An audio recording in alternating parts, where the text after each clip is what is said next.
All right, welcome to The Explainer. Today, we're diving into something that is literally going to change the way you look at how we build stories. We're going to directly compare standard English literary structures with the vibrant, deeply communal art of Swahili storytelling. Honestly, doing this gives us a kind of X-ray vision into the human imagination. So did you know a story is exactly like a house?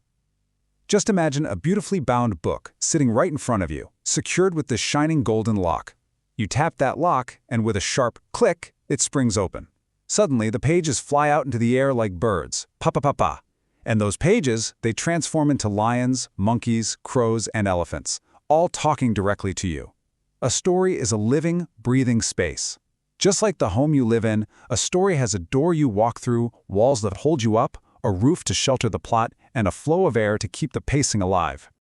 Okay, let's actually walk through the foundational steps of this Nyumba ya Hadithi, or the story house. Step 1 is Mwanzo, the beginning. This is your front door. Here, we meet the characters, discover the setting, and feel ourselves being pushed inside the house. Step 2 is Changamoto, the rising action or the problem. Think of this as a fire starting to glow right in the center of the room. Trouble is coming, and choices absolutely have to be made. Then, step 3 is Kilele, the climax. You've hiked all the way up to the very top of the mountain. This is where everything can change, the most thrilling, surprising part of the whole journey. Next, we hit step 4, Sulusho, the falling action. This is that feeling of relief walking downhill where the results of all those choices are finally seen. And finally, step 5, Mwisho, the ending.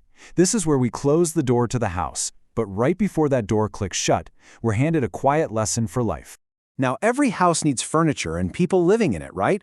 Let's map out these essential elements in both languages just to see how perfectly they align. Try saying them with me in your head. Wahusika, those are your characters, the people or animals living in the house. Mazingira, your setting, like the forest, the rain, or the morning sun. Mgongano, the conflict, when a character fights another or battles their own internal fears. Damira, the theme, that big hidden message pulsing right underneath the plot. Majibizano, the dialogue, the actual words that reveal who these characters really are. And Mtazamo, the point of view, whether the narrator is standing inside the house saying I or standing outside saying he. Urembo wa lugha, or the beauty of language. So if the plot makes up the walls of our story house, literary devices are the vibrant paint that decorates it. This is where a story stops just feeding us facts and starts giving us actual feelings. The very first piece of decoration is feeding anisho, or similes. I want you to think of a simile as a literal bridge connecting two completely different things. In Swahili, the planks of that bridge are built using the word kama, which means like. By linking the unknown to the known, you make your descriptions incredibly vivid and so much easier for the reader's brain to just grasp immediately. Here's a perfect high-energy example right from our source. Ali Kimbia kama pa. He ran like a gazelle. Look, you don't just say he ran fast. That's super boring. By using the word kama, you instantly plant the image of a sleek, leaping, lightning-fast gazelle right into the reader's mind. The bridge is built and the imagery is crystal clear. But, what happens when we just take that bridge completely away? Well, that brings us to tashbih, or metaphors. If a simile is a bridge, a metaphor is a heart beating entirely on its own. It doesn't use the word like or kama at all. It's direct, it's bold, and it forces a complete transformation. One thing simply is the other thing. His heart was stone. Notice how much heavier that feels? You aren't saying his heart was like a stone, as if they just shared some similar qualities. You were saying it was stone, cold, unfeeling, completely unbreakable. It lands with so much emotional gravity, completely grounding the reader in the character's internal state.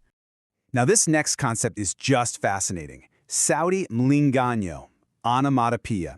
Our source beautifully describes these as sounds that teach themselves.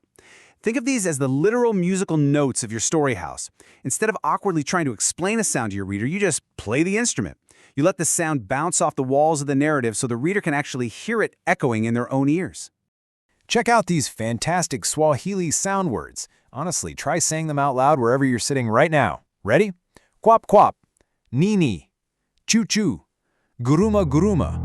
You don't even need to know exactly what's happening to feel the auditory texture they add, right?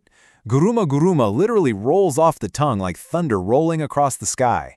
These words bring a physical, vibrant energy that plain written text often struggles to capture. Which leads us perfectly into mbinu ya kuonyesha, the classic rule of show, don't tell. In Swahili storytelling, they use a concept called dana, which essentially means painting with words, engaging the eyes, ears, nose, skin, and tongue.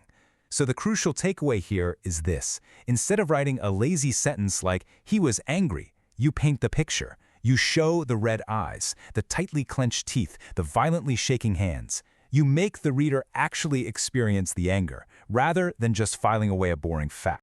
Let's lock in everything we've learned today with a quick rhythm review. Ready? Mwanzo is the beginning, our door. Kilele is the climax, our mountain. Mafumbo is foreshadowing, the lightning cloud warning of a coming storm. Takriri is repetition, the returning arrow. And chuku is hyperbole, an exaggeration to make a massive impact, visualized here as a giant plate holding enough food for 100 people. To wrap up, I want to leave you with a quick homework challenge. I challenge you to write a short story about just one animal. Build your story house. Make sure you have a beginning door, a rising problem fire, and an ending. Use at least one bridge, a simile, and at least one musical note, an onomatopoeia. But before you write a single word, I want you to ponder this final, provocative thought. When the reader finally walks out the door of your story house, what lesson will be the beating heart they take with them? Think about it. Thanks so much for joining me today, and keep building those story houses.